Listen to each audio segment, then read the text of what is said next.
Metade dos pequenos negócios no Brasil já são liderados por mulheres. Em algumas regiões, de cada 100 CNPJs novos, 52 já são de mulheres. Ou seja, elas estão empreendendo mais. Há 10 anos atrás, elas empreendiam menos. Hoje, elas empreendem mais.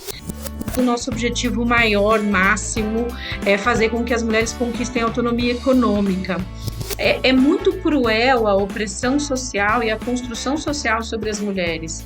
A gente é julgado o tempo inteiro. Então, o que a gente faz com essa metodologia, mais uma vez, não é dar um raio empoderador, mas mostrar para elas, através de conteúdo qualificado, de liderança, negociação, como falar em público, como que ela constrói pequenas redes de relacionamento, como é que ela lida com o dinheiro. As mulheres não são ensinadas a lidar com o dinheiro. O dinheiro sempre foi um território masculino. Nada é eterno, nós vivemos num país desigual. Tenha consciência do seu privilégio, as pessoas não têm as mesmas oportunidades. Meritocracia é uma falácia, para não dizer uma bobagem, porque quando a gente fala de meritocracia, eu fico até angustiada, porque meritocracia as pessoas tinham que ter partido do mesmo lugar, gente.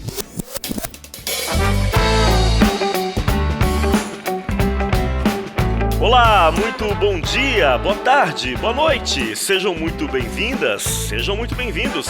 Você que nos escuta em casa, no Brasil, no México, na Itália, na Alemanha e em todos os lugares onde a gente já tem registro de ouvintes.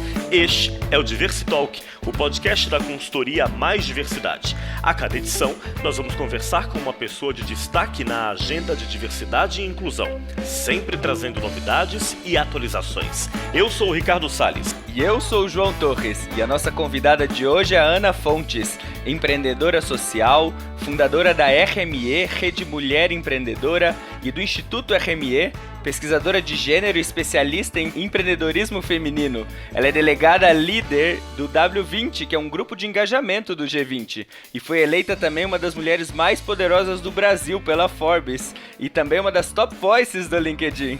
Decidir empreender sendo uma mulher envolve uma série de desafios, mas também de oportunidades. Aos poucos, vemos mulheres conquistando espaço no mercado de trabalho como um todo e também em negócios. É importante nessa jornada se organizar, buscar organizações que possam te apoiar e, claro, inovar.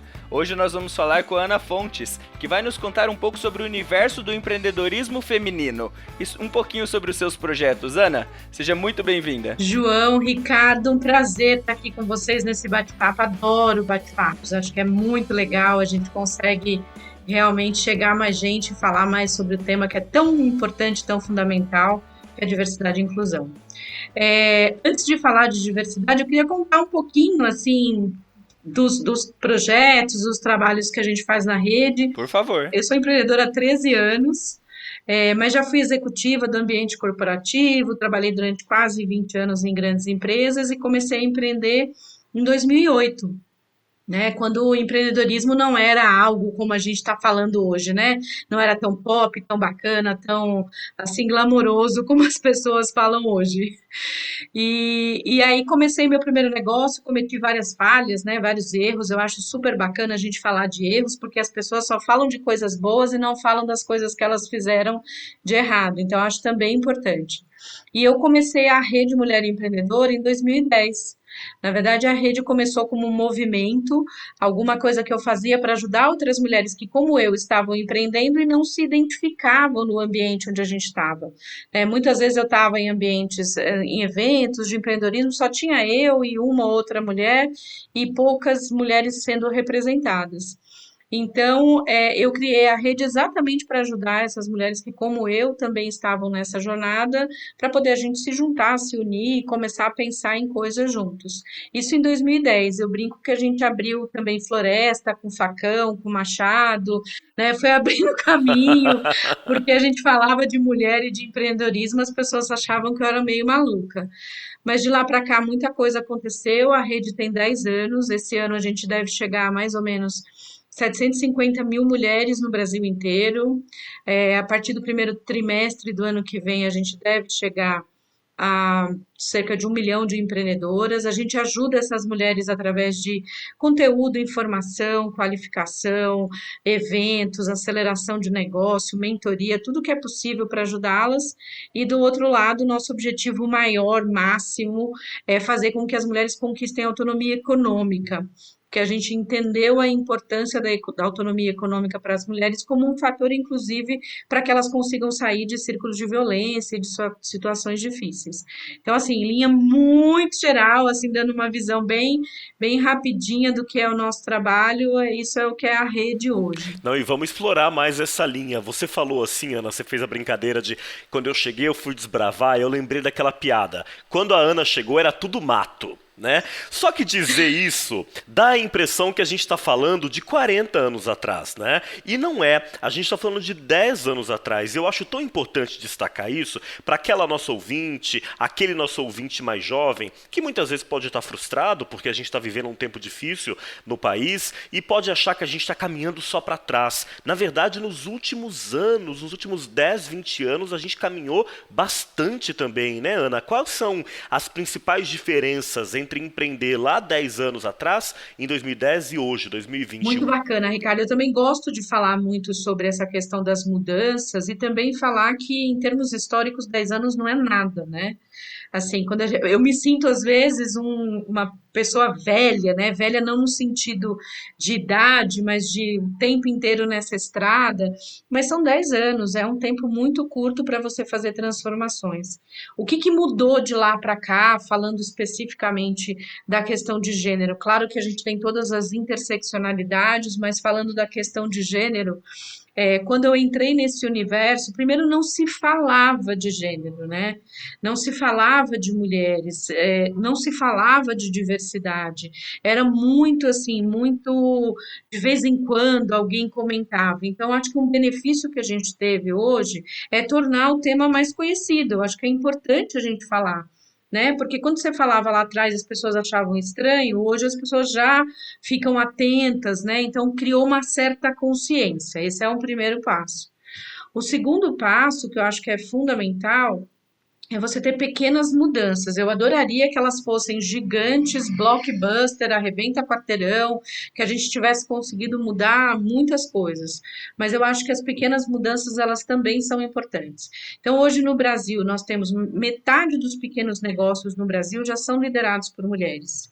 Em algumas regiões, de cada 100 CNPJs novos, 52 já são de mulheres. Ou seja, elas estão empreendendo mais. Há 10 anos atrás, elas empreendiam menos. Hoje, elas empreendem mais. O Brasil é considerado um dos países onde as mulheres mais empreendem, medidos pela pesquisa GEM, que mede o empreendedorismo em mais de 50 países. Então, a mulherada está aí abrindo negócio. As motivações é que não são muito legais, né? Porque boa parte dessas mulheres que vêm para o mundo dos empreendedores, elas não vêm porque elas querem, elas são empurradas para o empreendedorismo porque os ambientes corporativos ainda são ambientes hostis para as mulheres, principalmente aquelas mulheres que são mães. Então, a gente tem uma frase que a gente usa aqui na rede, que é assim: nasce uma criança, ao mesmo tempo nasce uma mãe e ao mesmo tempo nasce uma empreendedora. Porque acontece quase que simultaneamente. Porque quando ela vira mãe, parece que ela ganha uma letra escarlate no ambiente corporativo, e eu posso falar isso não só de estudar o tema há 13 anos, mas também porque passei por essa situação, eu sou mãe de 2 filhas também. Parece que ganha uma letra escarlate, parece que a mulher tem que escolher entre ser uma boa mãe e ser uma boa executiva ou ser uma boa profissional, o que é uma tremenda bobagem. A gente não precisa escolher, a gente pode sim ser os dois, desde que a gente tenha apoio, acolhimento e tudo mais. Então, assim, elas estão empreendendo mais, saindo dos ambientes corporativos por conta dessa falta de acolhimento. Então, a maternidade é um grande gatilho para as mulheres empreenderem. A primeira coisa que você pergunta para uma mulher por que ela está empreendendo, ela, entre as 5 primeiras respostas, ela coloca a palavra flexibilidade. Você pergunta para os homens por que eles estão empreendendo, a palavra flexibilidade não aparece nem no 10º lugar. né? Por que que aparece mais para as mulheres do que para os homens? Porque, infelizmente, ainda boa parte do cuidado doméstico, família, filhos e casa, ainda é de responsabilidade das mulheres. Então, elas buscam flexibilidade porque elas acham que tem que dar conta de tudo, que elas têm que ser boa mãe, boa esposa, boa empreendedora, enfim, boa executiva e boa tudo. Então, assim, a gente melhorou no que diz respeito à consciência, mas temos grandes desafios ainda para buscar, né?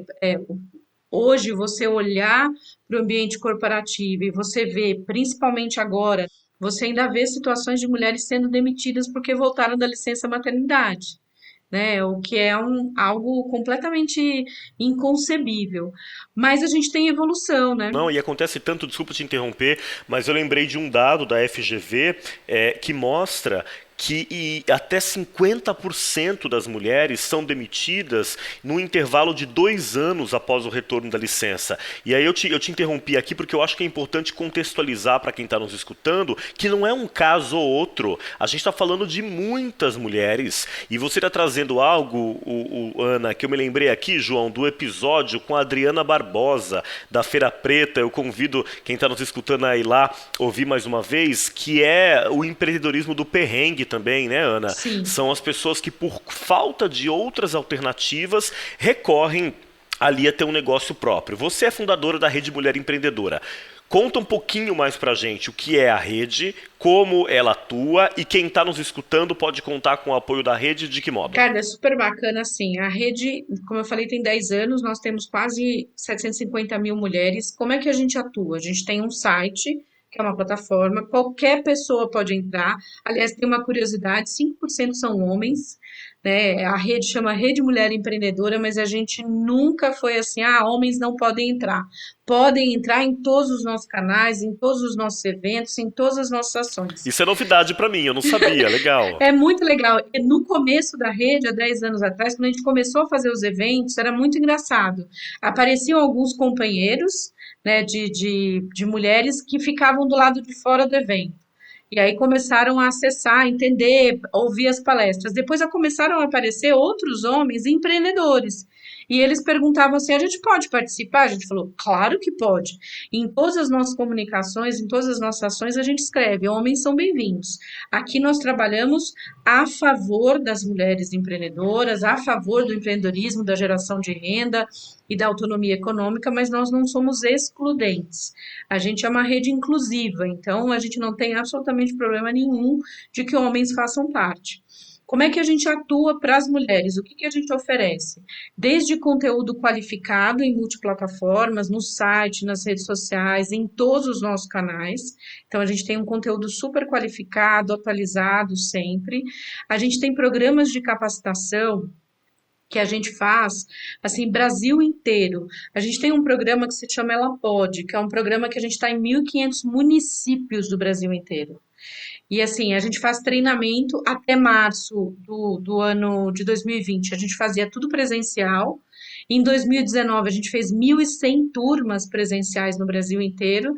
Esse ano, em 2020, a gente teve que se adaptar e fazer tudo online, né? Também demos o nosso duplo twist carpado para mudar o nosso modelo de Como negócios. todo mundo, né?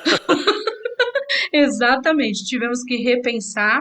Então, a gente faz treinamento, a gente tem uma plataforma online com metodologia, com vários treinamentos, é só entrar no site, também pode ter.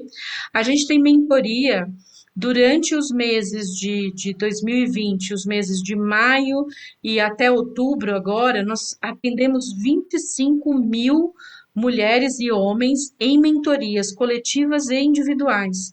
Uma loucura, a gente fez um programa em parceria com o Google e a gente atendeu essa quantidade absurda de gente para ajudar, para dar uma mão, para dar um conselho, uma recomendação. Isso é muito importante para quem empreende. E fora isso, nós temos um programa de aceleração de negócios, esse com processo seletivo, onde a gente escolhe negócios liderados por mulheres para poder dar aquela força básica, né, aquela acelerada no negócio para ganhar mais visibilidade. E também uma série de outros projetos que a gente trabalha, desde eventos, a gente fez agora em 2020, foi também um desafio para nós, não foi um processo simples. O nosso evento anual, a gente ia fazer esse ano, o ano que passou, a nona edição.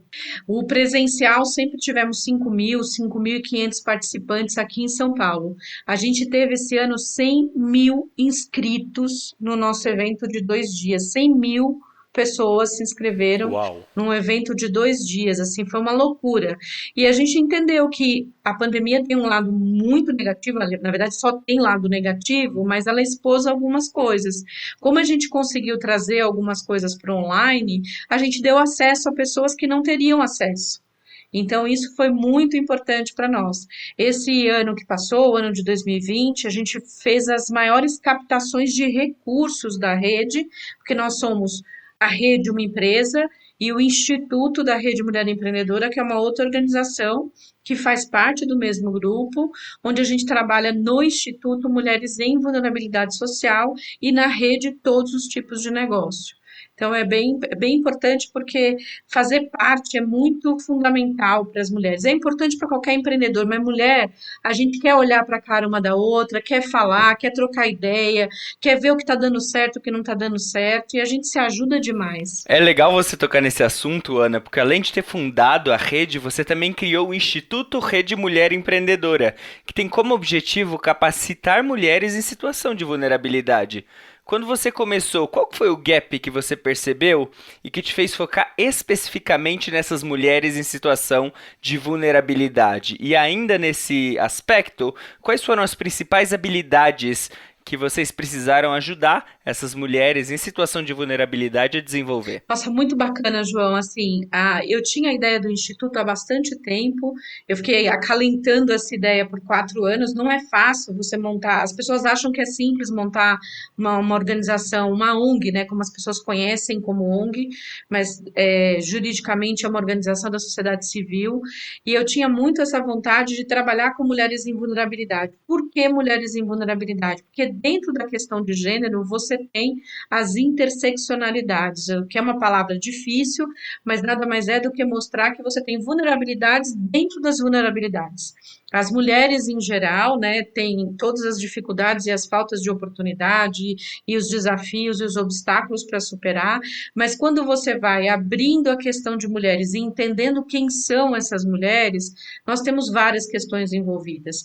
Nós fizemos, né, a gente faz desde 2017 com esse programa do Instituto, a gente faz capacitação para mulheres, nós criamos uma metodologia. Essa metodologia, o que a gente trabalha? A gente trabalha as habilidades que normalmente não são ensinadas desde cedo, né? Desde cedo, as mulheres são ensinadas a sentar de perninha fechada, falar num tom de voz mais baixo, ser aquela pessoa fofa que serve a outras pessoas. Então, ninguém nos ensina desde cedo liderança, como negociar, como construir rede de relacionamento, isso tudo desde a infância. O que a gente faz no Instituto é resgatar essas capacidades de autoconfiança. A gente não tem raio empoderador, que eu acho super, assim, importante falar, porque tem gente que fala, eu empodero mulher. A gente não tem raio empoderador aqui. A gente, na verdade, o que a gente faz é usar ferramentas e metodologia para mostrar para as mulheres quais são os caminhos e cada uma delas, no tempo delas, descobre qual é o principal caminho ou a forma de ela trilhar esse caminho. Então, esse programa, essa metodologia foi a escolhida em 2018 pelo Google para receber uma doação milionária. A gente recebeu $1 milhão, foi a primeira doação que a gente recebeu em 2018. E depois, agora, em 2020, a gente recebeu uma segunda doação também. Exatamente porque eles entenderam o quanto era importante a gente, ao invés de trabalhar ferramental, porque a metodologia ela não trabalha ferramental no primeiro momento, ela trabalha habilidades socioemocionais. Ela trabalha autoconfiança, resgatar quem eu sou, o que eu faço, qual é o meu papel na sociedade. A gente vê mulheres nesses cursos que a gente faz com essa metodologia, que elas chegam sentadas assim, super encolhidas e passa algumas horas do curso, elas já estão conversando umas com as outras. É muito cruel a opressão social e a construção social sobre as mulheres. A gente é julgado o tempo inteiro. Então, o que a gente faz com essa metodologia metodologia, mais uma vez, não é o dar um raio empoderador, mas mostrar para elas, através de conteúdo qualificado, de liderança, negociação, como falar em público, como que ela constrói pequenas redes de relacionamento, como é que ela lida com o dinheiro. As mulheres não são ensinadas a lidar com dinheiro. O dinheiro sempre foi um território masculino. A gente mostra para elas, sim, você pode lidar com dinheiro, você tem condição, você tem capacidade, e você que vai tocar também o seu negócio, o seu dinheiro e a sua vida. Então, isso é bem importante, sabe? É um trabalho de preparar o terreno, né? Enquanto você escutava, eu pensei nisso, porque essas habilidades que o mercado vai dar aí o nome bonito de soft skills, né? Que a gente tem que desenvolver, elas são fundamentais depois para o sucesso desse negócio. Ô, Ana, você falou na maternidade como um dos fatores que leva muitas mulheres a empreender. E aí eu fiquei pensando nisso, somado ao contexto que a gente vive nesse ano 2021, que é aí o da crise. Pandemia, todo mundo sabe, desemprego chegando a números galopantes e pela primeira vez em muitos anos diminuiu a participação de mulheres no mercado de trabalho, porque, né, não precisa desenhar aqui para o nosso ouvinte, basta dizer que as escolas ficaram quase um ano fechadas e numa sociedade como a nossa, a expectativa é que a expectativa, né, é de que a mulher é que tome conta dos filhos, das crianças. Quem está nos escutando e pensa em abrir negócio, essa mulher que está nos ouvindo, quais são aí as primeiras dicas que você daria? Ricardo, acho bem importante o que você falou, porque realmente a pandemia afetou mais fortemente os negócios liderados por mulheres. Por quê? Porque normalmente quando as mulheres empreendem, 60% delas empreendem nas áreas de moda, beleza, estética, alimentação fora de casa e serviços. Quais foram as áreas mais afetadas pela pandemia? Bingo, justamente essas. Exatamente essas. Então elas foram mais afetadas, fora o fato de que, como você bem falou, crianças dentro de casa, para quem tem o privilégio de ficar dentro de casa, crianças dentro de casa, educação online, e nem vou entrar no mérito aqui, não sei se a gente deve, da questão da violência doméstica que explodiu, né, durante a pandemia. Ela não foi causada pela pandemia, ela explodiu durante a pandemia. Então, tudo isso criou como se fosse uma panela de pressão, né? As mulheres estão ali o tempo inteiro preocupados com essa questão. Qual foi a reação das mulheres a essa pandemia? E isso é uma coisa muito curiosa. Nós realmente ficamos bem impressionados também. A gente fez 2 pesquisas durante a pandemia e a reação das mulheres foi muito resiliente, sabe? Eu sei que é uma palavra muito usada, as pessoas falam muito de resiliência, mas o que ela fez? A pandemia destruiu, entre aspas, o negócio dela, acabou com o faturamento, ela não tinha o que fazer, só que 40% delas dependem do negócio para botar comida na mesa. Essa mulher foi buscar a solução, e ela foi buscar a solução porque a cabeça dessa mulher eu tenho um problema, eu tenho que arrumar uma forma de resolver. Mulher tem essa cabeça, e mesmo sendo por conta dessa situação de construção social, isso teve um aspecto muito positivo. O que ela fez? Óbvio, ela fez tudo o que nós recomendamos para todos os empreendedores, diminuiu despesa, reorganizou receita, postergou dívida, fez tudo isso que era pragmático, né? Que era coisa assim mais normal. Só que ela fez uma outra coisa, ela pensou, e a gente perguntou para ela na pesquisa, ela falou assim, olha, eu preciso aprender sobre digital, eu preciso me capacitar, porque o meu negócio vai sobreviver se eu souber tecnologia e se eu entender a tecnologia. E, felizmente, pela primeira vez ela respondeu que tecnologia não é rede social. A gente achou isso o máximo, porque ela falou, tecnologia é o meu negócio, eu preciso entender o que eu posso fazer para melhorar. Então, esse teve um aspecto muito fundamental. E outro aspecto importante foi que ela falou assim, eu preciso olhar para o meu negócio para frente, para o futuro, eu preciso olhar a estratégia, como é que eu faço para sobreviver? Quando a gente compara essas respostas nessa pesquisa que a gente fez em relação aos homens, eles são mais pragmáticos, eles olham menos a estratégia e menos o que eles têm que buscar de conteúdo de transformação digital. Então, a gente achou isso positivo, esse resultado. Agora, o que a gente tem falado para quem está vindo durante a pandemia empreender? Venha, não tem problema, vem empreender porque não vai ter emprego para todo mundo. Nós temos 14 milhões de pessoas desempregadas.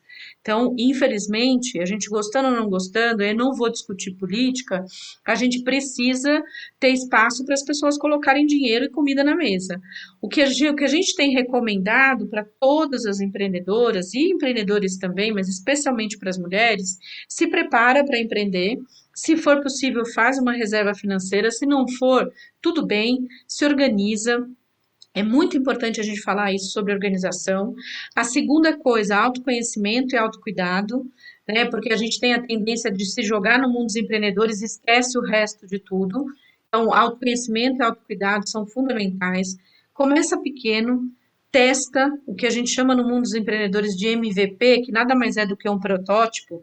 Testa o mais simples possível que você tiver essa ideia de negócio, bota para funcionar, não importa como, com o menor recurso possível, com tudo que você tiver na mão e principalmente busque conteúdo, informação e uma pessoa que tem mais experiência que você, o que a gente chama hoje de mentor. Na minha época não tinha nem esse nome, né? Mas alguém que já passou por essa jornada e pode te ajudar, te orientar. Então, seguindo esses passos, vai dar tudo certo? Não faço a mínima ideia se vai dar tudo certo, mas pelo menos você vai ter um caminho melhor para poder trilhar essa jornada do empreendedorismo. Não é uma corrida de curta distância, não é um processo fácil, eu não douro a pílula, eu acho que é importante a gente dar a real, mas assim, faça parte, se junte com outras pessoas, isso é muito importante. A verdade também, Ana, é que não tem contexto perfeito, né? Porque às vezes a gente, é claro que num cenário de crise, as dificuldades são exponenciadas, mas também não dá para ficar adiando eventualmente um desejo ou deixar passar uma oportunidade esperando o momento ideal. Não existe. Se a gente tivesse esperado o momento ideal, né, João? A mais diversidade não tinha nem aparecido, né, João? É que nem esperar filho, né? Esperar o momento certo para ter filho. Esperar o momento perfeito que não existe, né? Porque, na verdade, nada perfeito existe. Pois é. Ana, você trouxe alguns elementos pra gente, tanto de empreendedorismo por necessidade, quanto essa questão de tecnologia. Tem vários estudos que mostram que mulheres empreendem mais por necessidade que homens e que também o empreendedorismo com base em tecnologia também é mais feito por homens. Tem vários outros estudos que trazem várias dessas diferenças entre homens e mulheres empreendendo. Quando você pega a questão do empreendedorismo feminino, quais que você acha que são os principais desafios encontrados pelas mulheres ao tentar empreender? Adoro essa pergunta, João, acho fundamental. Assim, eu acho que tem alguns fatores, né, que são grandes desafios para as mulheres empreenderem. Não dá para a gente ignorar a questão do equilíbrio com o trabalho doméstico. Isso não dá para a gente ignorar e falar, não vou me preocupar com isso porque não tem problema. Tem problema sim. Quando você vai para as mulheres que têm mais vulnerabilidade, vou dar um exemplo de uma coisa que eu falei outro dia e não lembro quem que foi a pessoa que eu dei entrevista que ficou chocada. Para ter acesso à creche, você tem prioridade se você tem registro em carteira. Se você é uma empreendedora, você não tem registro em carteira. Então, é mais difícil para você provar que você precisa colocar o seu filho na creche. O Brasil tem uma deficiência de creche muito grande. Então, tudo isso para dar um exemplo e contextualizar a questão da falta de equilíbrio, né, entre o trabalho doméstico, que as mulheres realmente são as mais responsáveis por trabalhos não remunerados. Esse é um ponto. O segundo ponto muito fundamental é acesso a crédito. As mulheres têm menos crédito do que os homens, né? Tem vários fatores por conta disso. Primeiro que a educação financeira sempre foi uma coisa muito mais masculina, né? Quem ensina sobre dinheiro são os homens, quem fala sobre dinheiro são os homens, e desde cedo é ensinado para mulheres que quem vai buscar o dinheiro é o homem. Então, a gente precisa mudar, né, contexto educacional. Só é muito recente mulheres falando sobre educação financeira, é muito recente. Tem 3, 4 anos que você vê mais mulheres agora nas redes sociais, como influencers, falando sobre educação financeira. Então, esse é um fator. O segundo fator é que essa construção social faz com que elas tenham mais medo de pedir crédito. Elas são mais precavidas, então elas ficam com mais receio, elas são mais, tem que ter muita segurança. E aí o terceiro fator tem a ver com o mercado financeiro. Nós temos um mercado financeiro que não tem nenhuma separação ou nenhum crédito específico para as mulheres, e também a forma com que as mulheres são atendidas, né, no mercado financeiro ainda é muito ruim. O Brasil tem um mercado financeiro muito concentrado. Hoje, quase 70% do mercado financeiro brasileiro está na mão de 6 instituições, né? E isso faz com que a gente não tenha muita concorrência, o que seria bem positivo para criar coisas para que essas mulheres tivessem acesso. Então, esse é um outro item importante. E um terceiro item muito importante é acesso ao mercado. É assim, mulheres que são donas de pequenos negócios têm mais dificuldade para vender. Esse é um fato. A gente faz campanhas aqui o tempo inteiro. Compre de uma mãe empreendedora, compre de uma mulher empreendedora. Quando você compra de uma mulher empreendedora, você está sustentando uma família, ajudando o bem-estar dessa família, ajudando essa mulher. Então, a gente tem feito ações. Então, a gente precisava, por exemplo, ter uma política pública, como tem nos Estados Unidos, em que as grandes empresas são recomendadas fortemente a uma parte das compras elas comprarem de negócios liderados por mulheres. Então, esse seria um grande fator. Tem outras coisas que são fundamentais, mas se a gente trabalhasse essas 3 coisas, a falta de equilíbrio, acesso a crédito e melhorar essa situação de acesso ao mercado, a gente com certeza melhoraria. E o último item é a transformação digital. Você falou uma coisa, João, que eu acho bem importante a gente colocar. Eu falo muito, tá, O gente? papo tá ótimo, fale mais. É uma coisa que é muito importante colocar. Na questão do acesso a crédito, por exemplo, investimento anjo, venture capital, né, que são os fundos que investem em startups, normalmente investem em negócios liderados por homens. 90% desses investimentos são feitos para homens brancos por homens brancos. Então, a gente precisa mudar essa realidade. Como é que a gente muda, né? Mostrando e também trazendo mais mulheres para o ambiente de investimento. Porque aí você, teoricamente, minimiza o viés inconsciente, né?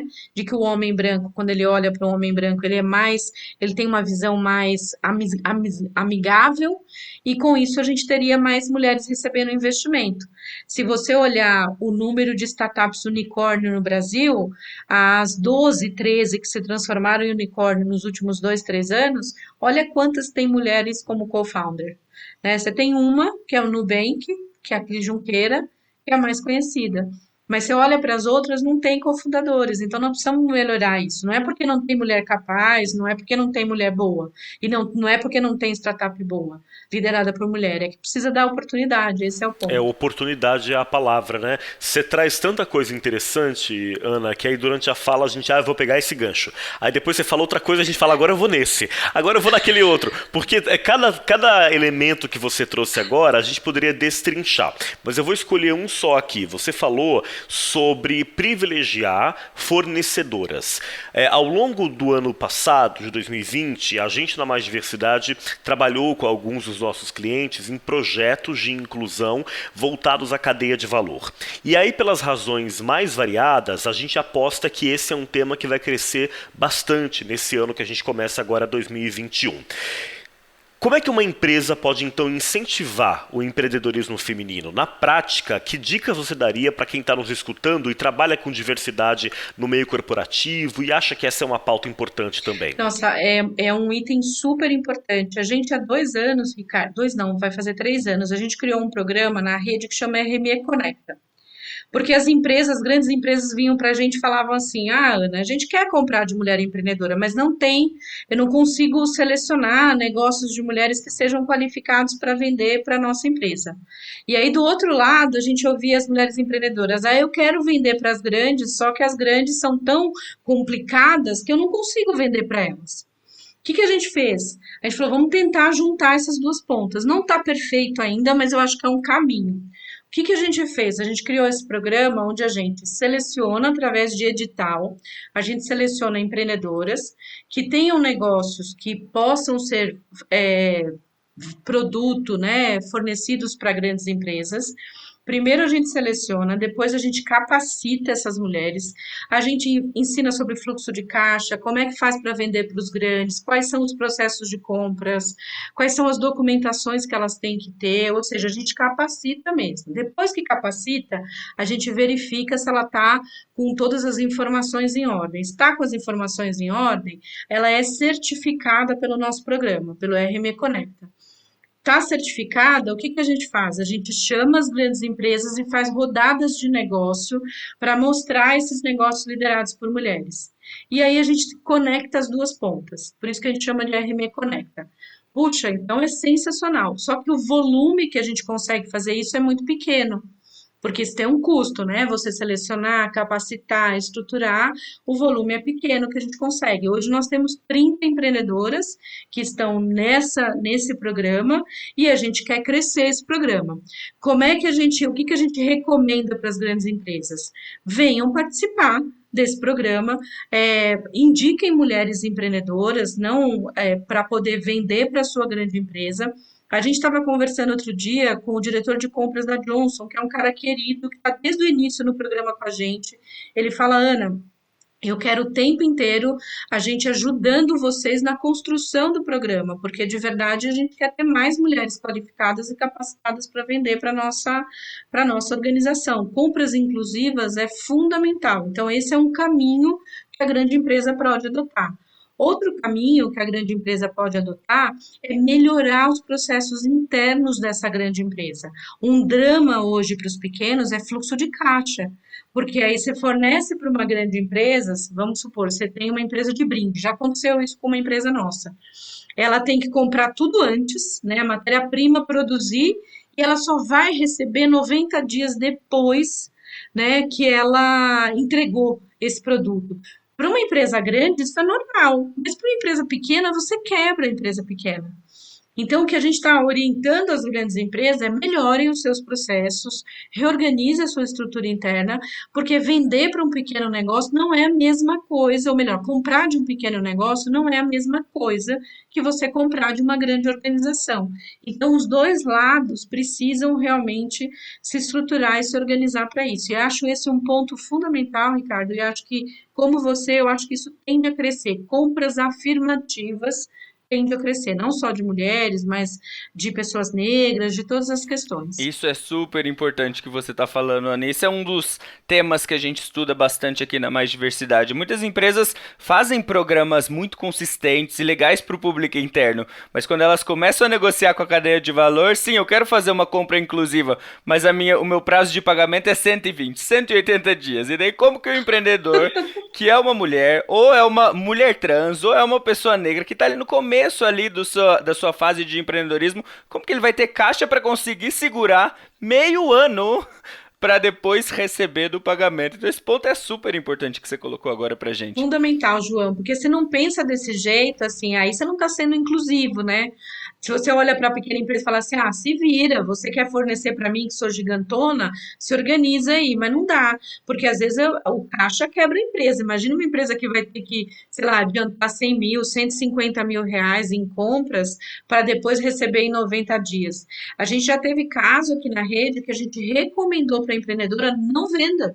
E ela ficou, assim, super emocionalmente abalada. A gente falou, não venda, a conta não fecha. Por mais que você coloque uma margem alta, você vai receber em 120 dias, porque a empresa ofereceu para ela pagar em 120 dias. Pausa para salva de palmas aqui para Ana Fontes, porque essa questão, Ana, olha só, eu vou tomar cuidado com esse comentário para não parecer corporativista, mas é uma discussão que João e eu temos com tantas amigas e amigos empreendedoras. Empresas, ouçam o que Ana Fontes trouxe aqui agora. Não adianta dizer para uma empresa que é tocada por um grupo minorizado, por mulheres, por pessoas negras, LGBTs, com deficiência, que essa é uma prática global e ponto final.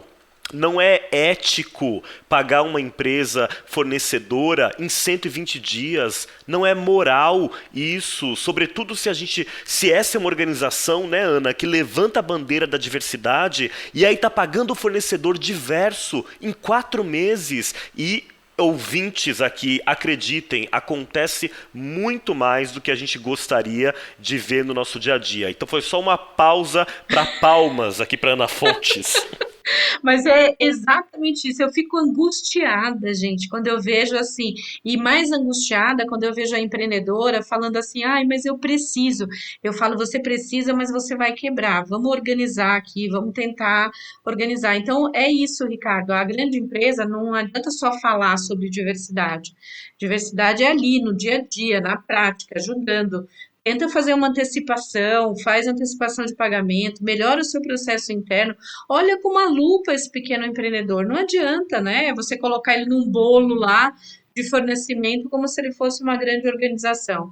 É exatamente isso. Temos que ter um olhar mais inclusivo. Assim como não adianta colocar assim num bolo o empreendedorismo feminino como se fosse uma coisa só, né? Eu sei que você é super atenta a isso e você tem esse olhar interseccional grande. Conta um pouquinho pra gente da atuação da Rede Mulher Empreendedora e voltada a mulheres negras com deficiência, a mulheres trans, por exemplo. Muito legal, assim, quando a gente começou a trabalhar especialmente com o Instituto, a gente falou, a gente quer ajudar e quer trabalhar e quer acolher todas as mulheres, né? Na rede a gente fala que a gente não quer deixar nenhuma mulher para trás, então a gente tem que atender todas as mulheres. E aí a gente queria entender claramente quais eram as demandas, porque não adianta também você ter uma coisa de prateleira, uma coisa que você falar, é igual para todas. Não é igual para todas, né? São demandas diferentes.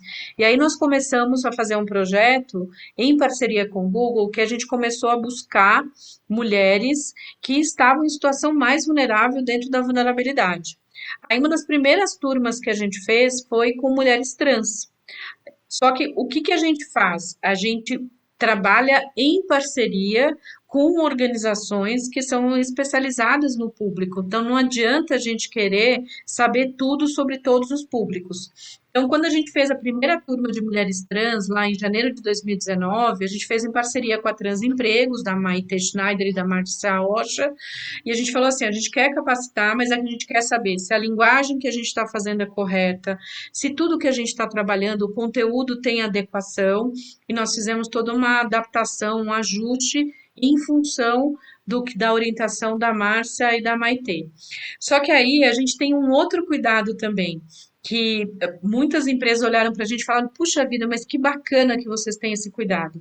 Se a gente faz uma turma trans, se a gente faz uma turma de mulheres negras de capacitação, se a gente faz uma turma de 50 a mais, a gente já fez várias, 50 a mais, a gente tem sempre, não só no público que vai receber o treinamento, mas nos especialistas, nos professores e professoras, também o público que está ali para ser atendido.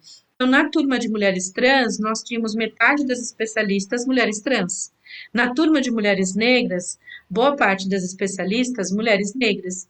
Porque o que é muito legal, parece uma coisa tão óbvia, né? A primeira turma que a gente fez de mulheres negras em 2018, foi muito curioso, porque a gente foi no auditório, as mulheres iam entrando no auditório, era um auditório para 100 pessoas, porque a gente faz no auditório do Google, né, que é um programa em conjunto com eles, as mulheres iam entrando e a gente viu algumas mulheres chorando, e a gente não entendia, né, o que estava acontecendo. E aí elas falaram pra gente, eu nunca vi tanta irmã aqui junta, tanta mulher preta maravilhosa junta.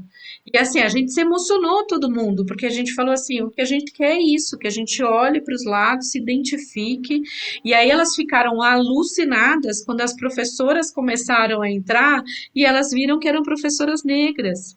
E assim, emocionou todo mundo, emocionou a elas, emocionou a gente, todo mundo, porque a gente não tem um cuidado, não é só para fazer o conteúdo, a gente tem que ter o cuidado de nos ambientes não só de aprendizado, mas no ambiente de ensinar também tem que ter o público. A gente fez várias turmas, uma não, a gente fez 2 aqui em São Paulo e outras no restante do Brasil, com mulheres egressas do sistema prisional, que também é um público que eu preciso até tomar cuidado para não me emocionar, porque é um público que é assim, totalmente abandonado, diferente dos homens, elas são largadas, né, nas prisões, elas não recebem visita, elas são marginalizadas, mais marginalizadas do que os homens quando são do sistema prisional. Então, assim, a gente fez turmas de egressas e era uma coisa, assim, parecia uma catarse, sabe? Porque elas se olhavam e o mercado de trabalho não acessa essas pessoas, o mercado de trabalho não quer dar oportunidade para essas pessoas. E a gente falou, vamos ensinar a empreender, vamos capacitar, vamos buscar, vamos resgatar essa autoconfiança. Então, assim, a gente fez turma de meninas da Fundação Casa. Essa foi uma das turmas que a gente mais teve cuidado, né? Com todos a gente tem cuidado, mas era uma turma de adolescentes de 16 a 20 anos. Algumas ainda estavam em regime fechado, uma parte estava em regime aberto, outra em semiaberto. A gente preparou todo o conteúdo, a gente adaptou todo o conteúdo, porque é uma linguagem diferente, adolescente, tem outras preocupações, passaram por situações horrorosas de vida. Então, assim, a gente também teve esse cuidado. A gente faz, Ricardo e João, com todos os públicos, todas as mulheres. A gente já fez com mulheres refugiadas venezuelanas, mulheres 50 a mais também, que é um público completamente ignorado. Eu sou uma mulher 50 a mais, e assim, as mulheres acima dos 50 anos é como se elas deixassem de existir para a sociedade, porque o mercado de trabalho não quer, né? Elas já estão teoricamente com os filhos criados, super cheia de potência, de informação, de conteúdo, de conhecimento, e a gente está ensinando essa mulherada a empreender. Então, acho que é isso, é a gente olhar para todos esses públicos, entender claramente quais são as necessidades e tentar atender. Somos perfeitos? Não somos, né? Aprendemos muito em todas essas jornadas com todos esses públicos, mas a gente tem feito bastante coisa para poder fazer a diferença. Ou se tem. Eu já estou aqui discutindo e pensando nas parcerias, né? E eu gosto de falar essas possibilidades de parceria em voz alta, no ar, porque o João conhece bem a técnica, que aí não tem como negar. Eu fiquei pensando no seguinte, a gente aqui na Mais Diversidade faz a secretaria do Fórum Gerações e Futuro do Trabalho. Então acho que a gente poderia ter uma conversa aí para pensar nessa questão da empregabilidade de pessoas 50 a mais, de mulheres 50 a mais, sobretudo, porque é um baita tema. A outra coisa que eu pensei, e aí é para te deixar até otimista nesse ano que começa, você sabe que a gente conduziu no final de 2020 uma pesquisa em parceria com a revista Você RH. Foi o maior estudo já feito sobre diversidade e inclusão no Brasil e foi capa da revista Você RH que chegou às bancas no mês de dezembro. Uma das perguntas que a gente fez às empresas, Ana, foi quais são as suas prioridades em relação à diversidade e inclusão, considerando os temas. Bom, em primeiro lugar, apareceram os temas que a gente já esperava. Equidade de gênero, raça, LGBTI+, e pessoas com deficiência. Mas a gente pensou, o que será que vem em quinto? E aí a gente imaginava, bom, vai vir a questão de gerações, vai vir a questão de espiritualidade, a questão de pessoas em situação de refúgio. Não, Ana. O que veio em quinto lugar foi a questão dos egressos e egressas do sistema penal.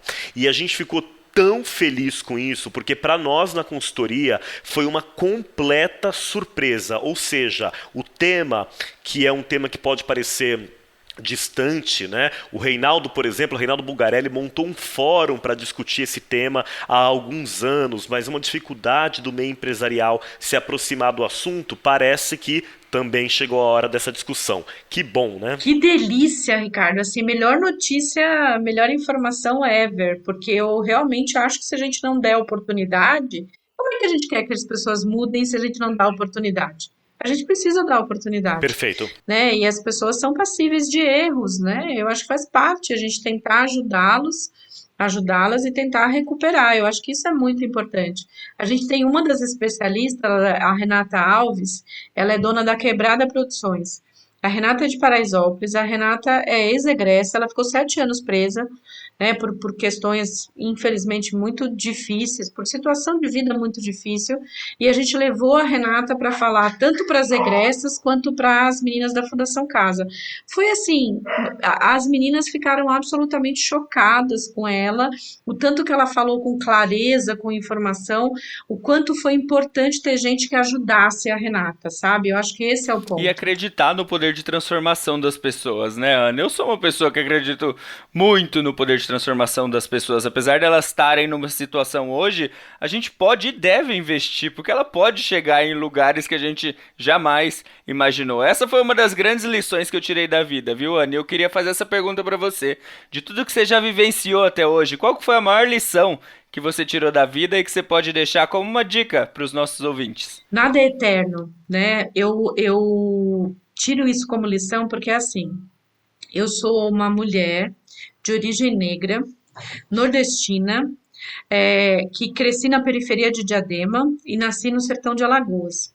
Eu falo para as pessoas não para romantizar histórias de desigualdades, mas para mostrar para as pessoas assim, eu nunca tive nada simples nem fácil, minha vida nunca foi tranquila, nunca foi assim. Eu sou de uma família de 10 filhos, meus pais tiveram 10 filhos, com uma situação das mais difíceis que vocês podem imaginar. Já passei por tudo que vocês podem imaginar de dificuldade na vida. E mais uma vez, não estou romantizando a história de desigualdade. O que eu quero dizer com isso?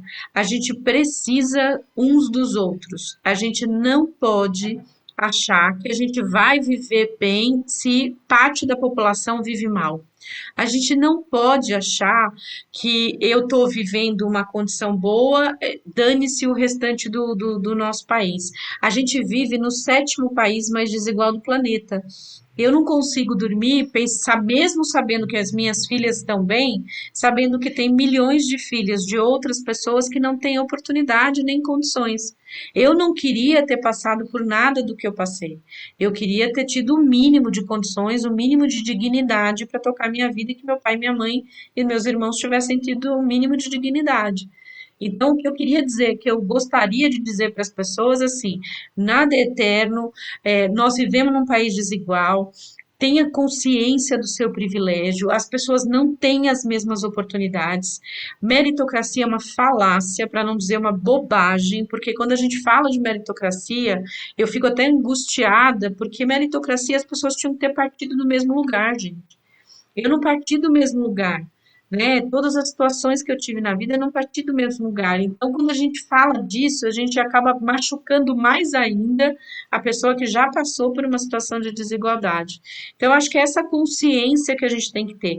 A pessoa não tem culpa de ser privilegiado. Outro dia eu ouvi isso, mas eu tenho culpa de ter sido privilegiado? Não, né? Você não tem culpa nenhuma. Que bom que você foi privilegiado. Use esse teu privilégio para ajudar outras pessoas que não tiveram a mesma condição que você, que não tiveram o mesmo acesso. E tenha consciência que você foi um privilegiado.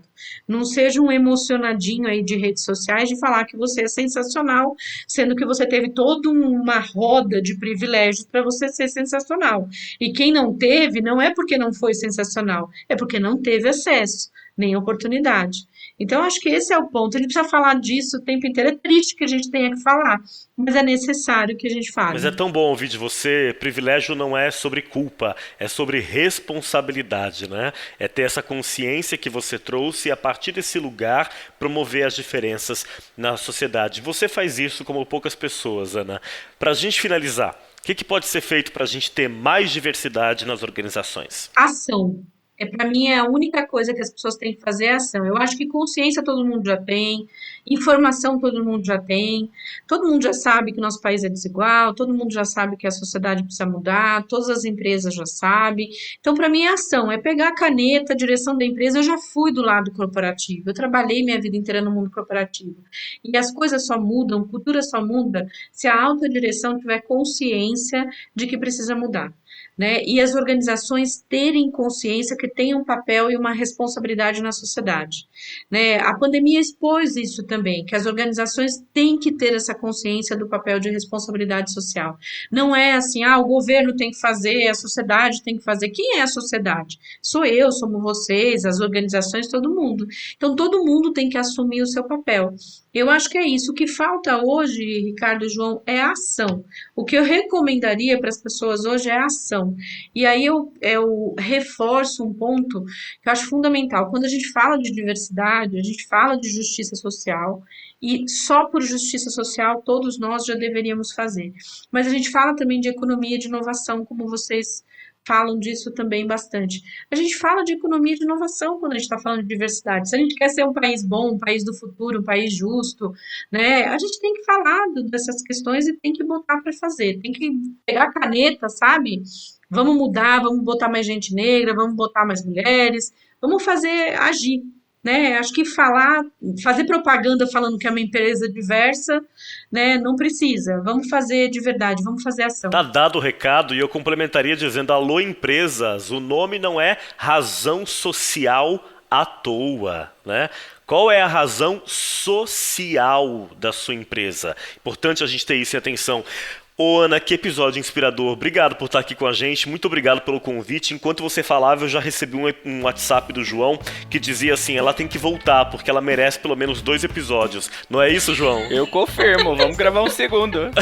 Obrigado pela sua presença, Ana. Obrigado, Ana. Eu amei estar com vocês, amei de verdade, João, Ricardo, um prazer, uma honra imensa estar aqui com vocês e pode me convidar para o próximo. Convidaremos, a honra é nossa. Vamos juntos. Este foi o Diversitalk, o podcast da consultoria Mais Diversidade, gravado à distância, em respeito ao distanciamento social, com o apoio da equipe da Almap PPDO. Você encontra a gente no Spotify, no YouTube, no Deezer e em todas as outras plataformas. Gostou? Compartilhe com seus amigos. Mande também as suas sugestões, críticas, os elogios para contato @maisdiversidade.com.br ou então, até mais fácil, lá no Instagram, @maisdiversidade. Até a próxima, João. Tchau, Rick. Tchau, Ana. Até a próxima. Até a próxima.